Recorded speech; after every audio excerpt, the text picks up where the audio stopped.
কি নাম তোমার? মেঘ। আকাশে তো কোনো মেঘ নেই। আচ্ছা, আমি বোধহয় তোমাকে চিনি। তোমার নাম জানো কি? মেহের। মেহের। আমি যদি ভুল না হয়ে থাকি আপনি মিস্টার সায়ান। তুমি মির্জা আঙ্কেলের মেয়ে। ছোটবেলায় যখন দাদু বাড়িতে অনেক আসতাম তখন তোমাদের বাড়িতে যেতাম। তুমি অনেক বড় হয়ে গেছো। আপনিও যেহেতু ছোট নেই, আপনার সাথে সাথে সমসাময়িক প্রকৃতি, প্রাণ সবকিছুই বেড়ে উঠবে। এটাই তো স্বাভাবিক, তাই না?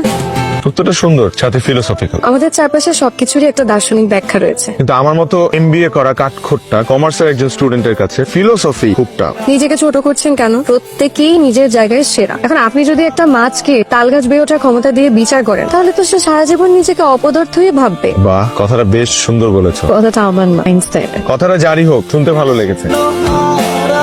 আসেন, কষ্ট করে উপরে আসলেন কেন? বাসায় গিয়ে বসতেন। যার জন্য আসলাম সেই যদি বাসায় না থাকে তাহলে বাসায় গিয়ে কি লাভ? তাই সোজা ছাদে চলে আসলাম।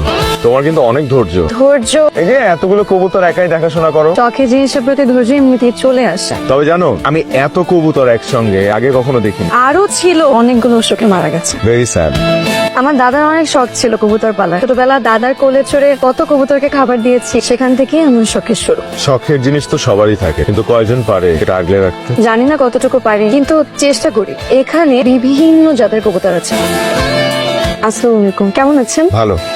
কি ব্যাপার, এমনি সময় তো অনেক পটর পটর করে, এখন চুপচাপ কেন? এলাকার কাউকে চিনি না তো, আনইজি লাগছে। এলাকার কাউকে চেনেন না তো কি হয়েছে? আমাকে তো চেনেন, নাকি আমার সাথেও কথা বলতে আনইজি লাগছে? আমাকে দে, আমাকে দে, আমি দিয়ে দিচ্ছি। বুঝলাম না, এতক্ষণ তোমার ঠেলেও পাঠানো যাইতেছে না, আর এখন কত চাওয়া মারে দে ঘটনা কি? আরে এতক্ষণ মুড ছিল না, এখন মুড আসছে। দে।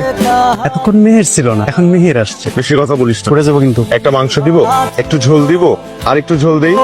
এতক্ষণ লাগে লইব, আমার বয়ে রয়েছে না। আরে আমার তো দেয়া শেষ হয় না। আরে পারবো না তো তুমি। আরে আমি সবাইকে দিব। পারবা না তো। আরে আমি বলতেছি তো। কইছিলাম পারবা না। ওরে বাবা, পান। আপনি পান খান না? আমার ব্লাড ফোবিয়া আছে। রক্ত দেখে ভয় পাওয়ার সাথে পান খাওয়ার সম্পর্ক কি? আছে, সম্পর্ক আছে। যারা পান খায় তাদের দাঁত, জিহ্বা, ঠোঁট সব লাল হয়ে থাকে, রক্তের মতো লাল। দেখতে রক্ত চোষা ভ্যাম্পায়ারের মতো লাগে। তাহলে তো আপনার আমাকেও এখন ভ্যাম্পায়ারের মতন লাগার কথা, তাই না? না, আপনাকে আমার এঞ্জেলের মতো লাগে।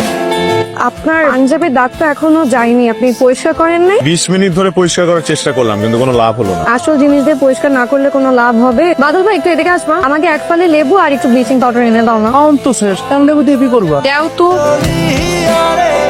এরা আমার সেরা জুটি রাখ, আমার খুব প্রিয়। এত কবুতরের মাঝে তোমার প্রিয় জুটিকে দিয়ে দিচ্ছ কেন? কাউকে কিছু উপহার দিলে সেরাটাই দিতে হয়, আর উপহার হিসেবে সেরা হচ্ছে প্রিয় কোনো বস্তু। তো এই জুটিকে আমার জন্য গিফট নাকি আমার পে করতে হবে? সব কিছুকে অর্থ দিয়ে মূল্যায়ন করা যায়, কিছু কিছু জিনিস আছে প্রাইসলেস।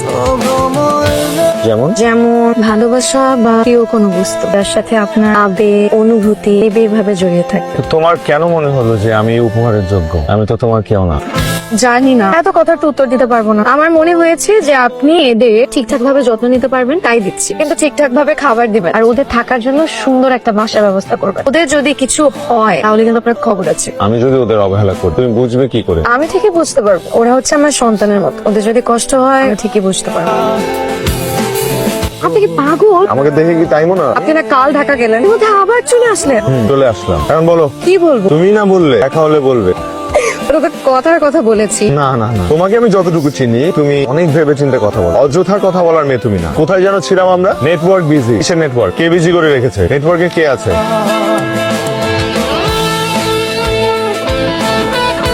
মানুষ যখন কাউকে নিয়ে অনেক বেশি চিন্তা করে, তখন বিক্ষিপ্ত ভাবে নানা ধরনের চিন্তা মাথায় আসে। তারপর ধীরে ধীরে এই বিক্ষিপ্ত চিন্তাগুলো মাথা থেকে সরে যে মানুষ শুধু সেই মানুষটাকে ফোকাস করে। কি ব্যাপার, তাকিয়ে আছেন যে? দেখছি তোমার বিক্ষিপ্ত চিন্তাগুলো কত সুন্দর। কি ব্যাপার, ওরা কোনো কথা বলছে না কেন? এবারে বোবাই ধরছে, বউ মারলেও আর মুখ দিয়ে কথা বেরিয়ে বল। তুমি চুপ করে বসে আছিস কেন? খা। হ্যাঁ, দেখে লাভ না, এটা তো হলো নতুন স্টাইল। আপনি তো জানেন না, এখন তো আর প্লেট কিচ্ছু ইউজ করে না, সবাই টেবিলেই খায়।